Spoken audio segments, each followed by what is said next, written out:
Life is all about holes. You spend your life trying to fit into one, but that's the last thing you should want, because when you die, trust me, you'll fit. No matter how round a peg you are, eventually you go nicely into a rectangular hole. It's your job to do what John McCain did. Never willingly fit. Never lie down and quit. Make a fuss. Make everyone work harder.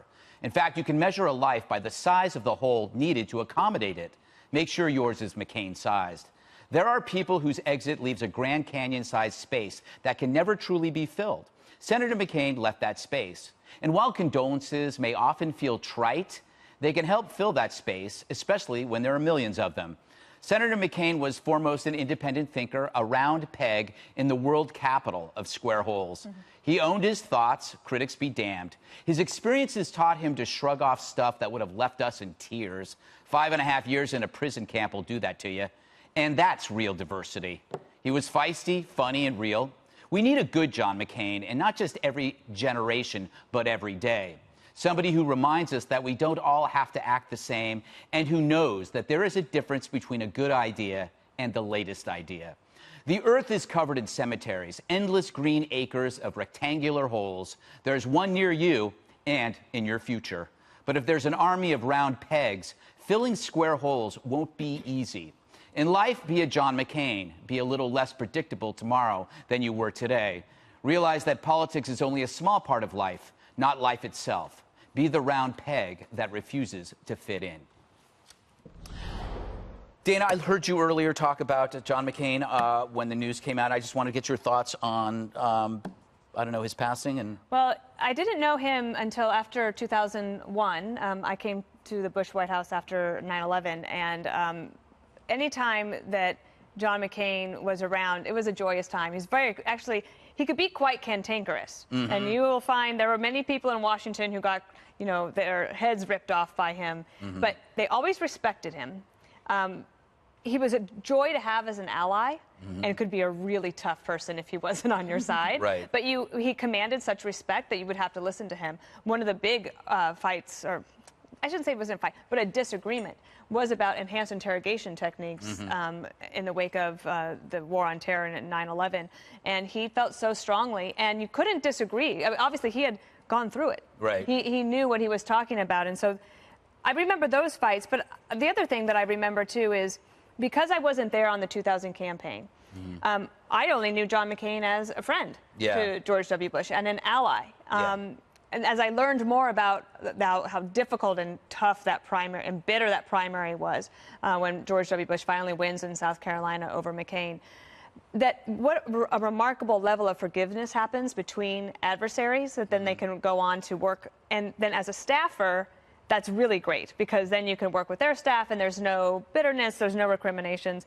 What I've really enjoyed in the past 2 days is reading stories that I didn't know. And a few of them having to do with all the things that I really loved about him, especially the freedom fighting, his belief that America was a force for good in the world, and that he would never, ever, during recess, would he go and take a vacation. He always went to see the troops or to visit somebody who needed America's help. And obviously, he will be missed. He's a man of principle.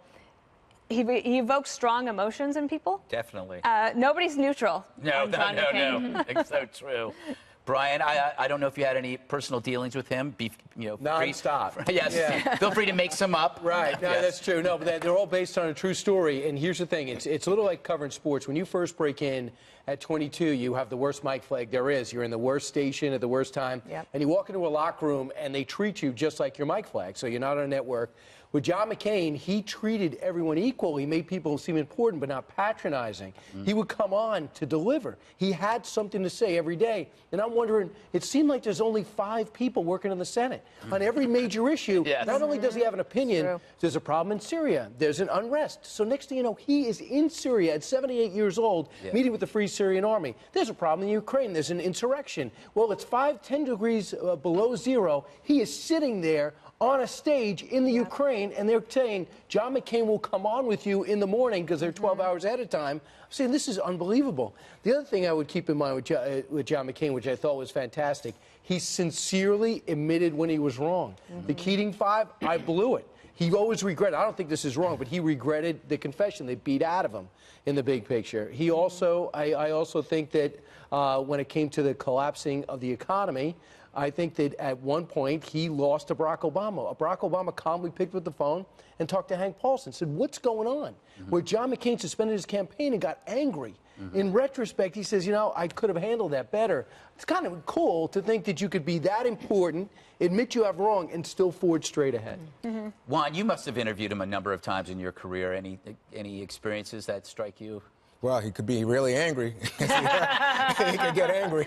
I can tell you that. You know, that's not a joke. John McCain would be furious with me at times. What for what? Well, I remember the one that really stands out was in '07. He was losing in the Republican primaries. And the question was, why is he carrying on? And I would ask that publicly on Special Report. I'd say, you know, I don't see why McCain bothers to stay in this race. And he just... Well, he did not react well, and he especially didn't react well when he came back and won. And he loved the idea that he would stick it to me, that say, hey, you're supposed to be so smart about politics. So, I mean, that's the way he felt about it. That's fine. But you know what strikes me is that through it all, anger or whatever, was the sense of honor. And, you know people in the military, and the rarity of John McCain is that his granddad and his dad were both admirals. And then he goes to the U.S. Naval Academy in Annapolis, which is where he will be buried. And he's not an outstanding student, but he is a dedicated person. And when he goes to war, he's a dedicated person. I think he's the kind of person, based on the honor that he displayed as a politician, that I would want at my back if I'm under fire.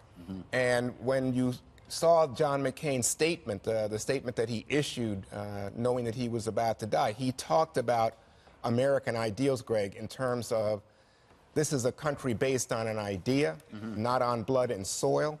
And he spoke with a depth that I don't hear from politicians about what real patriotism is. That, you know, politicians are always glad to wrap themselves in the flag and patriot. Not John McCain, and he could have done it more easily than any of them, because he really was, as Dana said, in a prison camp and tortured. I'm not saying he was just held, tortured, and displayed to me what was the greatest example of honor that I can think of as somebody I know, which is not to allow yourself to be freed, because the enemy knows that your dad is in charge of the troops, right? And you're not going to let yourself be freed as a propaganda statement and leave your brothers behind.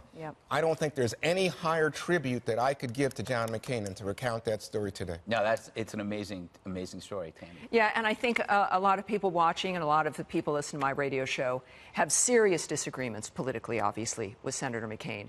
And we've expressed those, and there's going to be time in the future to have those critiques. This is a time, though, to reflect on somebody, and all of us really, more than just what we see necessarily on television, more than in one moment that reflects something and who someone is and what they've contributed within the larger context. And his final statement, I think, says something very appropriate for all of us across the spectrum about not surrendering, right? About what really matters. And that's a message, especially for Trump supporters, that they can learn from.